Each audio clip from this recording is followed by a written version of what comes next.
ಪ್ರಕರಣ ಭಯಂಕರವಾಗಿ ಬೇರೆ ಬೇರೆ ತಿರುವುಗಳನ್ನು ಪಡ್ಕೊಳ್ತಾ ಆಗ್ತಾ ಇದೆ. ಇವತ್ತು ಇಬ್ಬರನ್ನ ವಿಚಾರಣೆಗೆ ಪೊಲೀಸರು ಕರೆದಿದ್ದಾರೆ. ಡೆವಿಲ್ ನಿರ್ದೇಶಕ ಮಿಲನ್ ಪ್ರಕಾಶ್ಗೆ ಪೊಲೀಸರು ಕರೆದಿದ್ದಾರೆ. ನಿರ್ದೇಶಕ ಮತ್ತು ನಿರ್ಮಾಪಕರು ನಿನ್ನೆ 1.5 ಗಂಟೆ ವಿಚಾರಣೆಯನ್ನ ನಡೆಸಿದ್ರು. ದರ್ಶನ್ ಜೊತೆಗಿನ ಹಣಕಾಸಿನ ವ್ಯವಹಾರ ಸಂಬಂಧ ವಿಚಾರಣೆಯನ್ನ ಮಾಡಿದ್ದಾರೆ. ದಾಖಲೆಗಳ ಸಮೇತ ಮತ್ತೆ ವಿಚಾರಣೆಗೆ ಹಾಜರಾಗುವಂತೆ ಸೂಚನೆಯನ್ನ ಕೊಟ್ಟಿದ್ದಾರೆ. ಇನ್ನೊಂದು ಕಡೆಗೆ ಬಿಜೆಪಿ ಶಾಸಕರ ಕಾರು ಚಾಲಕ ಕಾರ್ತಿಕ್ ತಲೆಮರೆಸಿಕೊಂಡಿದ್ದಾನೆ. ಇವನು ಕೊಲೆ ಮಾಡಿದ ಏನೋ ಅವ್ರು ಆಚೆ ಬರ್ತಾರಲ್ಲ, ಕೊಲೆ ಮಾಡಿದ ನಂತರ ಅವ್ರೇನೋ ಫೋನ್ ಮಾಡ್ತಾರಂತೆ ಇವನಿಗೆ ಪಿಕ್ ಮಾಡ್ಕೊಳ್ಳೋಕ್ಕೆ. ಅದಕ್ಕೆ ಇವನು ಪಿಕಪ್ ಮಾಡ್ಕೊಂಡು ಹೋಗ್ತಾನಂತೆ. ಸೊ ಹಾಗಾಗಿ ಅವನಿಗೆ ಅವ್ರು ಕೊಲೆ ಮಾಡಿದಾರೆ ಅನ್ನೋದು ಗೊತ್ತಿದ್ದೇ ಪಿಕ್ ಮಾಡ್ಕೊಂಡಿದ್ದಾನ ಅಥವಾ ಇಲ್ವಾ, ಅದೇನೇ ಇದ್ರೂ ಕೂಡ ಅವನು ಕೂಡ ಅವ್ರಿಗೆ ಸಹಾಯ ಮಾಡಿದಾನೆ ಅನ್ನೋದೇ ಆಗುತ್ತೆ. ಅದು ತನಿಖೆ ವೇಳೆಯಲ್ಲಿ ಮತ್ತು ವಿಚಾರಣೆ ವೇಳೆಯಲ್ಲಿ, ವಾದದ ವೇಳೆಯಲ್ಲಿ ಅದನ್ನು ಹೇಗೆ ನ್ಯಾಯಾಧೀಶರು ಕನ್ಸಿಡರ್ ಮಾಡ್ತಾರೆ ಅನ್ನೋದನ್ನು ನೋಡಬೇಕು. ನನಗೆ ಗೊತ್ತಿರಲಿಲ್ಲ ಅವ್ರು ಪಿಕಪ್ ಮಾಡೋಕ್ಕೆ ಹೇಳಿದ್ರು, ಅಷ್ಟೇ ಪಿಕಪ್ ಮಾಡಿದ್ದೀನಿ ಅಂದರೆ ಬೇರೆ ಇರುತ್ತೆ. ನನ್ನ ಸಹೋದ್ಯೋಗಿ ಈಗ ನಾಗೇಶ್ ಇದ್ದಾರೆ.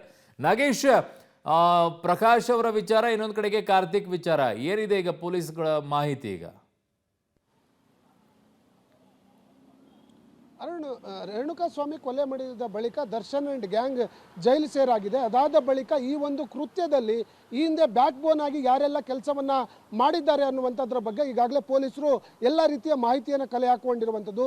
ಯಾರು ಬ್ಯಾಕ್ ಬೋನ್ ಆಗಿ ಕೆಲಸವನ್ನ ಮಾಡಿದ್ದಾರೋ ಅವರೆಲ್ಲರಿಗೂ ಕೂಡ ಈಗಾಗಲೇ ಪೊಲೀಸರು ನೋಟಿಸನ್ನು ಕೊಟ್ಟು ವಿಚಾರಣೆ ಮಾಡುವ ಕೆಲಸಕ್ಕೆ ಮುಂದಾಗಿರುವಂಥದ್ದು. ಈ ಕೊಲೆ ಪ್ರಕರಣದಲ್ಲಿ ಅವರ ಪಾತ್ರ ಏನಿದೆ, ಆ ಪಾತ್ರಕ್ಕೆ ಸಂಬಂಧಪಟ್ಟಂತೆ ಅವರಿಂದ ಮಾಹಿತಿ ಪಡೆದುಕೊಳ್ಳುವ ಕೆಲಸವನ್ನ ಈಗಾಗಲೇ ಪೊಲೀಸರು ಮಾಡ್ತಿರುವಂಥದ್ದು.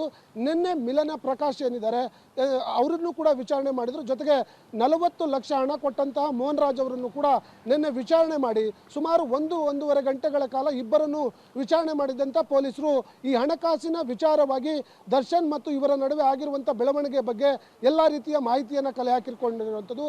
ಅದರ ಜೊತೆಗೆ ಈ ಒಂದು ಕೊಲೆ ಆದಂಥ ಬಳಿಕ ಈ ಕಾರು ಚಾಲಕ ಒಬ್ಬ, ಅಂದರೆ ಈ ಬೆಂಗಳೂರಿನ ಬಿಜೆಪಿ ಶಾಸಕರ ಒಂದು ಕಾರು ಡ್ರೈವರ್ ಆಗಿರುವಂಥ ಕಾರ್ತಿಕ್, ಆತನು ಕೂಡ ಈ ಎಲ್ಲ ಪ್ರಹಸನಗಳ ನಡೆದ ಬಳಿಕ ಈ ಕೊಲೆಯಲ್ಲಿರುವಂಥದ್ದು ಮಾಹಿತಿ ಗೊತ್ತಾಗಿತ್ತು. ಅವರಿಗೂ ಕೂಡ ನೋಟಿಸನ್ನು ಕೊಟ್ಟು ವಿಚಾರಣೆಗೆ ಬರುವಂತೆ ಸೂಚನೆ ಮಾಡಿದ್ರು.